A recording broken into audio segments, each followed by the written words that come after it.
सरल सुध उपक्रमणिका simple interest. आस देखिबा सरल सुधर अर्थ कौन। आमे प्रथमरु ही जानिछे कि जेतेबेले आमे पैसा उधार नेउ आमको ताहा उपरे सुध देबाकू पड़े। आउ आमे जेतेबेले बैंक रे पैसा जमा करू सेतेबेले बैंक आमको सुध दिए। आउ आमे एहा भी जानिछे कि मूलधन और सुध को जोड़िले समूल सुध हुए। एबे आमे बैंक रु केते सुध नेउ आउ बैंक आमको केते सुध दिए ताहा आमे किपरि जानिबा। भिन्न भिन्न बैंक अलगा अलगा समय काल रे अलगा अलगा परिमाणर सुध दियंती। आउ सेही सुध को साधारणतः मूलधन उपरे सुधर हार बोली कुहा जाए। एहार अर्थ कौन? एहार अर्थ हेउछि बैंक कहुछि कि तुमे जेते 100 टंका उधार नेइछ तुमे सेते 100 टंका बैंक को फेराइब। आमे जानिछु कि प्रतिशत अर्थ प्रति 100। जेतेबेले सुध प्रतिशत रे लगा जाए तेबे ताहार अर्थ हेउछि ताहा प्रति 100 टंका उपरे केते सुध। एहा ही सुधर हार बा सुध हार कुहा जाए। सेतिपाई बैंक सुधर हार स्थिर करे। आउ जेतेबेले तुमे उधार नियो एही सुधर हार अनुसारे बैंक को सुध देइथाओ। आउ जदि तुमे जमा कर तेबे बैंक तुमको सुधर हार अनुଯାयी पैसा दिए। तेबे आस गोटिए उदाहरण देखिबा। मनेकर तुमे 5% सुधर हार रे 1000 टंका उधार नेइछ। तेबे तुमे सुध किपरि निर्णय करिब? एहा ठीक प्रतिशत बा शतकड़ा निर्णय करिबा भଳି कराजिब। शतकड़ा किपरि निर्णय करा जाए ताहा आमे जानिछु। तेबे एहा 1000 र 5% निर्णय करिबा भଳି। 1000 र 5% हेउछि 1000 गुणन 5 भाग 100।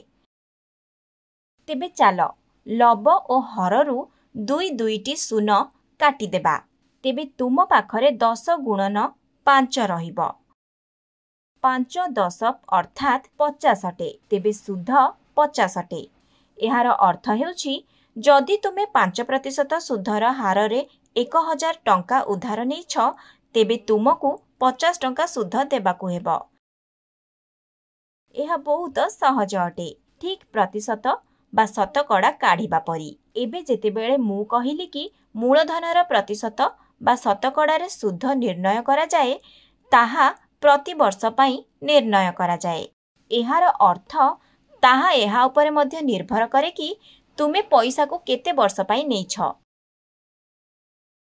एही उदाहरण रे जदि तुमे 1000 टंका को 5% हार रे 1 वर्ष पई नेइछ तेबे तुमको 50 टंका सुध देबाकू हेब। ठीक अछि? कारण एही सुधर हार प्रति वर्ष पई अटे। आउ सुध 50 टंकार हिसाब हेला। आउ तुमर समूल सुध हेउछि 1050। किंतु जदि तुमे एहाकू 2 वर्ष पई नेब तेबे कोन हेब? एही सुध प्रति वर्ष पई लागिब। तेणु प्रथम वर्ष पई तुमको 50 टंका सुध देबाकू हेब। आउ द्वितीय वर्ष पई तुमको आहुरी 50 टंका देबाकू हेब। ताहार अर्थ हेउछि समुदाय सुध हेउछि 100 टंका। आउ समूल सुध हेउछि 1100 टंका। आउ जदि तुमे एहाकू 3 वर्ष पई उधार नेइछ तेबे तुमको एथिरे आहुरी 50 मिसाइबाकू पड़िब। तेणु 3 वर्ष पई समुदाय सुध हेब 150 टंका। आउ समूल सुध हेब 1000 मिसाण 150 अर्थात 1150 टंका। आमे 1000 र 5% सुधर हार रे वर्षे पई 2 वर्ष पई बा 3 वर्ष पई सुधर हिसाब कले। एही प्रकार हिसाब को ही सरल सुध कुहा जाए। अर्थात आमे ए पर्यंत जहा किछि सिखिले सबु किछि सरल सुध विषय रे।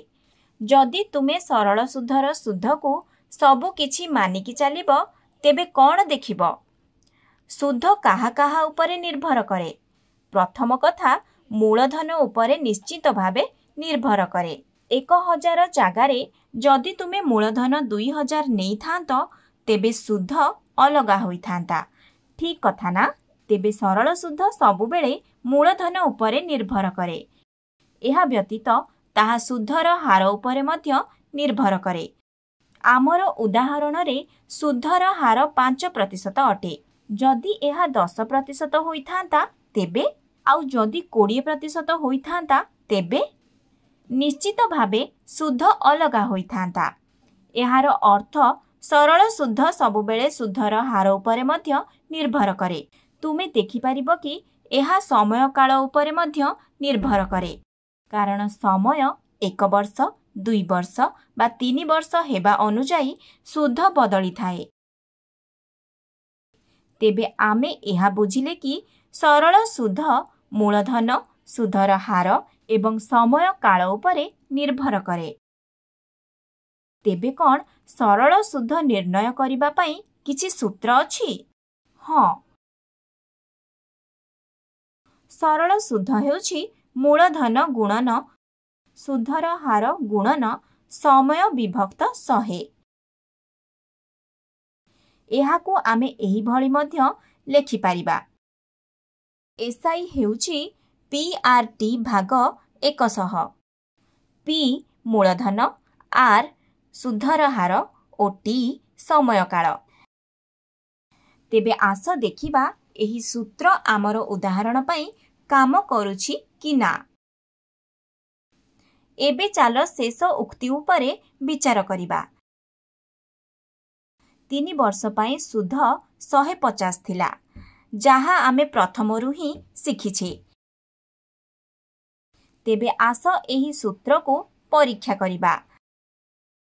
आमको P गुणन R गुणन T करिबा को हेबो।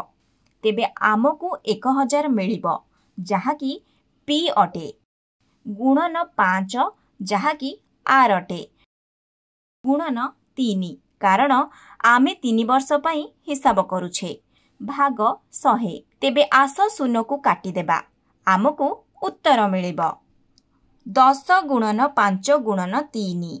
5 3 थर 15 हुए, आउ 15 10 थर 150 हुए। आउ एहा हेउछि सुध। तेबे आमे देखिले कि सूत्र भल भाबे काम करूछि।